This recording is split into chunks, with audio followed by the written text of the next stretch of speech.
Hello बच्चों, welcome back to अपनी academy. आज हम लोग इंट्रोडक्शन टू कॉस्ट अकाउंटिंग पढ़ने वाले हैं। ये बीकॉम का पार्ट है। आज हम लोग जो जो टॉपिक्स कवर करने वाले हैं वो है meaning and definition of cost accounting, limitation of financial accounting, costing, cost accountancy and cost accounting, general principal, objectives of cost accounting, advantages of cost accounting, difference between financial accounting and cost accounting. ठीक है, तो अब हम लोग बढ़ते हैं notes की तरफ।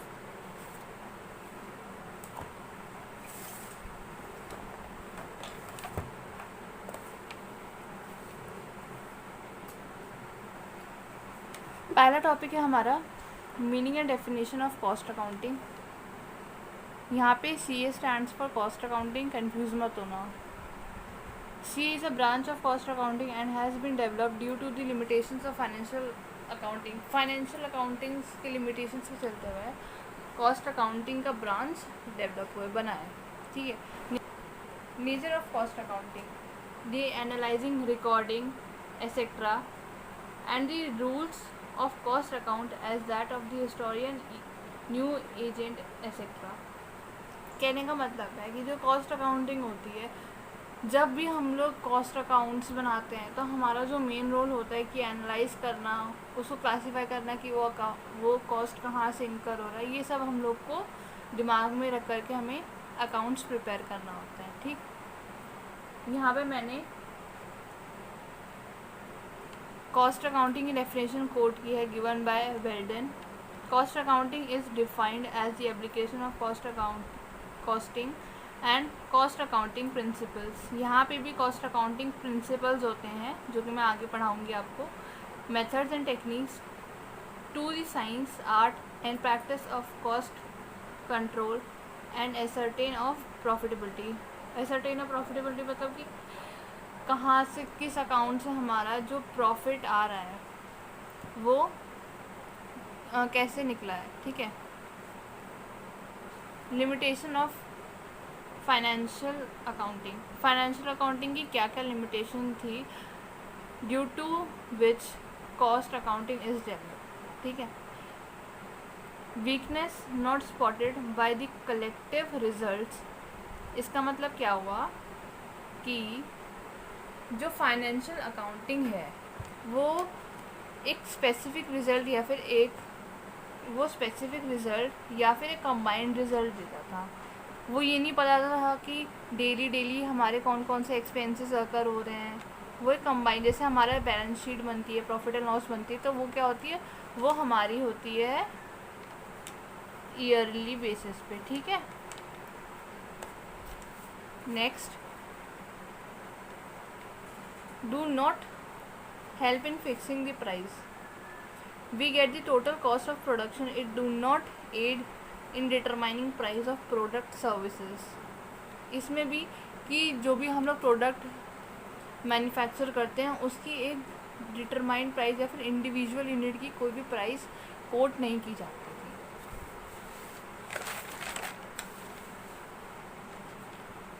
थी। Not control on cost, do not help to control cost such as supplies, wages and overheads. ये कुछ छोटे छोटे कॉस्ट होते थे कि जैसे मान लो कि 100 रुपीज़, 1000 रुपीज़, 2000 रुपीज़, ये इन चीज़ों को डिटरमाइन, इन कॉस्ट को डिटरमाइन नहीं करता था वो। Fourth, produces only historical information, do not provide day to day cost information to the management for making effective plans for future. जैसे कि मैंने आपको फर्स्ट और सेकंड पॉइंट में बताया था कि day to day cost information वो नहीं प्रोवाइड करवाता था, due to which cost accounting develop हुआ। कॉस्ट अकाउंटिंग में डे टू डे एक्सपेंसेस होते हैं जो कि मैनेजमेंट में हेल्प करते हैं कि वो फर्दर डिसीजन ले सकें फ्यूचर बेसिस पे। No data for comparison and decision making. जब कोई भी प्रोडक्ट बनता है तो फाइनेंशियल अकाउंटिंग में मैनेजमेंट इन चीज़ों पे डिसाइड नहीं कर सकता, जैसे हमारा न्यू प्रोडक्ट लॉन्च करने के लिए supply of product etcetera. Now हमारा नेक्स्ट टॉपिक है cost accountancy and cost accounting. देखो, तीन जो हम लोग कंसेप्ट पढ़ेंगे तीनों सिमिलर हैं, लेकिन कुछ कुछ माइनर चेंजेस है। तो और देखते हैं क्या क्या चेंजेस है। Cost accounting technique consist of principle and rules which governs the procedure of ascertaining cost of products and services. Costing एक पर्टिकुलर टेक्निक है जो कि हम लोग को प्रोसेस में हेल्प करता है किसी भी प्रोडक्ट या सर्विसेज की कॉस्ट निकालने में। Cost accountancy the application of costing and costing principle, methods and techniques to the science, art and practice of cost control and ascertain of profitability। इसका मतलब भी वही हुआ कि जो भी मेथड्स हैं, टेक्निक्स हैं, यूज़ करते हैं एक पर्टिकुलर प्रोडक्ट का कॉस्ट निकालने में और हमारा प्रॉफिटेबिलिटी पता करने में। Cost accounting, a special branch of accounting which involves classification, accumulation, assignment and control of cost। ये एक स्पेशल ब्रांच है जो कि बहुत सारी या फिर एक स्पेसिफिक स्पेशलाइज्ड एक्टिविटीज़ से कंसर्न रखता है जो कि that only provide cost control. ठीक है, अब देखो, जनरल प्रिंसिपल बहुत ही एक इम्पॉर्टेंट टॉपिक है जो कि ज़्यादातर क्वेश्चंस एग्ज़ाम्स में फंसते हैं। तो जनरल प्रिंसिपल क्या है? First, a cost should be related to its cost closely as possible to their cost only among the cost unit that pass through the department. देखो, जब भी हम लोग कोई एक प्रोडक्ट बनाते हैं, मान लो कि मैंने एक प्रोडक्ट बनाया है, प्रोडक्ट ए, हमारा प्रोडक्ट ए है। मान लो कि मैं बुक्स प्रोड्यूस करती हूँ, ठीक है, जो कि मेरी कॉस्ट अकाउंटिंग की बुक्स हैं, वो मैं मैन्युफैक्चर करके सेल करती हूँ। तो एक बुक बनाने के लिए हम लोग को क्या क्या चीज़ की ज़रूरत पड़ती है? एक तो पेपर, ठीक है।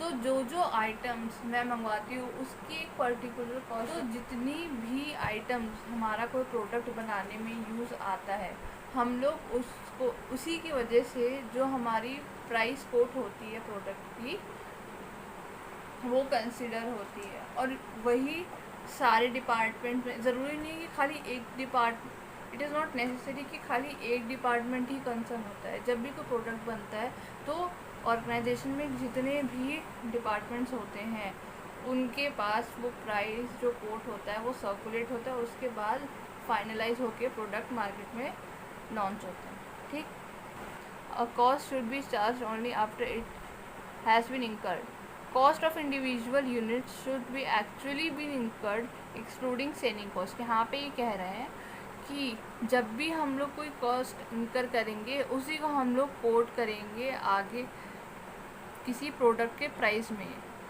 Excluding selling cost. हमारा सेलिंग कॉस्ट प्रोडक्ट के प्राइस के अंदर इन्वॉल्व नहीं रहता। ठीक है, abnormal cost should be excluded. इसका मतलब है कि जितनी भी एबनॉर्मल लॉस हैं, जैसे एक्सीडेंट्स, नेग्लिजेंस हो गया, स्पॉइलेज हो गया, ये सबको इग्नोर करके हमें कॉस्ट अकाउंट्स प्रिपेयर करना होता है। Past cost not to be charge to future period. जो भी हमारे पास्ट कॉस्ट होते हैं उसे हम लोग फ्यूचर पीरियड में हम लोग कंसिस्टेंटली यूज़ नहीं करते हैं। Principle of double entry system should be applied. Double entry system मतलब वही डेबिट और क्रेडिट वाला हम लोग जो यूज़ करते हैं कि all expenses are in debit side और जितने भी इनकम होते हैं और लॉसेस वो होते हैं क्रेडिट साइड में। ठीक,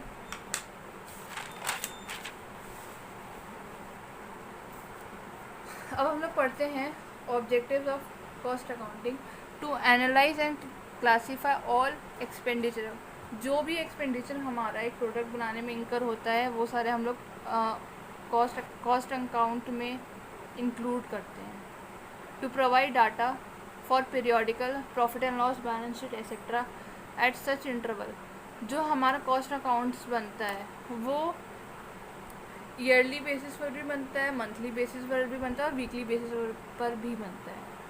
to provide actual figure of cost for comparison, यहाँ पे कॉस्ट अकाउंट एक और चीज़ फीचर करता है कि अगर हम लोग एक प्रोडक्ट बना रहे हैं तो उसका हम लोग जो पास्ट एक्सपीरियंस है, फिर पास्ट में हमने जो प्राइस कोट करके सेल किया था वो भी हम कंपेयर कर सकते हैं।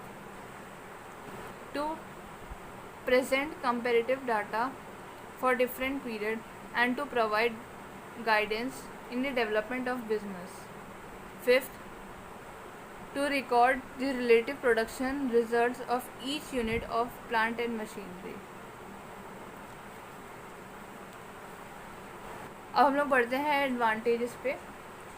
बेनिफिट्स टू, यहाँ पे मैं 5 बेनिफिट्स को डिस्कस करूँगी आपके साथ। Benefits to management, benefits to employees, benefits to government और benefits to consumer.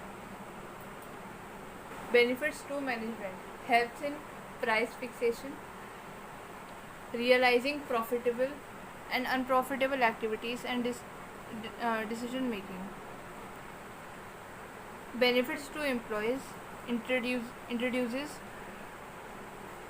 wage scheme, bonus incentives, profitability and lowering cost. Benefits to creditors, repayment of loan and interest on time, growth in competition. Benefit to government prepare plans for economic development, taxation policies, etc. Benefits to consumer or public, get good and better quality product at reasonable price. अगर हमारा जितनी भी हम लोग price quote कर रहे हैं, manufacturing अच्छी है, तो इससे हमारा जो भी प्रोडक्ट होगा कंज्यूमर तक पहुंचेगा वही गुड क्वालिटी का भी होगा और रीजनेबल प्राइस का भी होगा। जैसे मान लो कि अगर मैं सोप प्रोड्यूस कर रही हूँ तो मार्केट का जो प्राइस सब लोग देते हैं, जैसे मेरे कॉम्पिटिटर्स देते हैं, वो है 40। अगर मेरी क्वालिटी ख़राब रहेगी और मैं उसकी प्राइस रखूँगी 20, क्वालिटी अच्छी नहीं है तो कंज्यूमर को ऑब्वियसली पसंद नहीं आएगा, तो वो मेरा प्रोडक्ट कभी खरीदेंगे ही नहीं। ठीक, अब हमारा लास्ट टॉपिक बच रहा है डिफरेंस बिटवीन फाइनेंशियल अकाउंटिंग और कॉस्ट अकाउंटिंग। देखो यहाँ पे मैंने बेसिस अलग करके रखा, cost accounting, financial accounting. First basis हमारा है purpose, main purpose to guide the management for proper planning and controlling. ठीक है।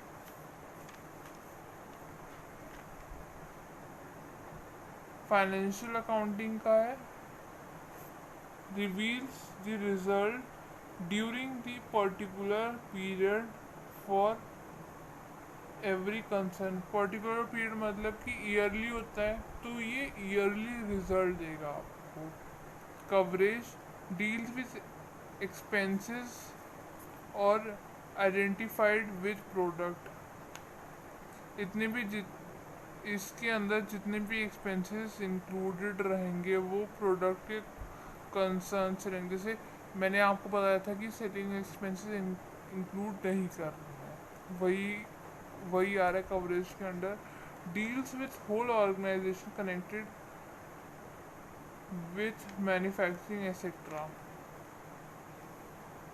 इसमें जितनी भी चीज़ें मैन्युफैक्चरिंग से रिलेटेड होता है, सारे ट्रांजैक्शन या फिर सारे आइटम्स हम लोग फाइनेंशियल अकाउंटिंग में लेंगे। Scope related to a particular product includes all commercial transaction in an organisation. ये सेम चीज़ होगा कवरेज के अंदर।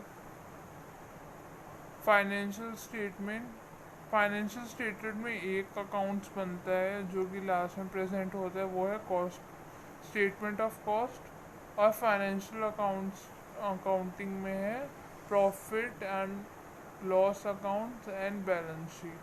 ठीक, valuation of stock, valuation stock, cost accounting में हम लोग करते हैं एट कॉस्ट, और फाइनेंशियल अकाउंटिंग में मार्केट वैल्यू और कॉस्ट वैल्यू, जो दोनों में से जो भी कम होंगे वो हमें कंसीडर करके चलना है वाइल मेकिंग अकाउंट्स। ठीक, तो ये थी आज की बेसिक कंसेप्ट की वीडियो। कॉस्ट आज हम अकाउंटिंग लोग ने जो जो टॉपिक्स कवर कर लिए हैं वो हम लोग एक बार देख लेते हैं।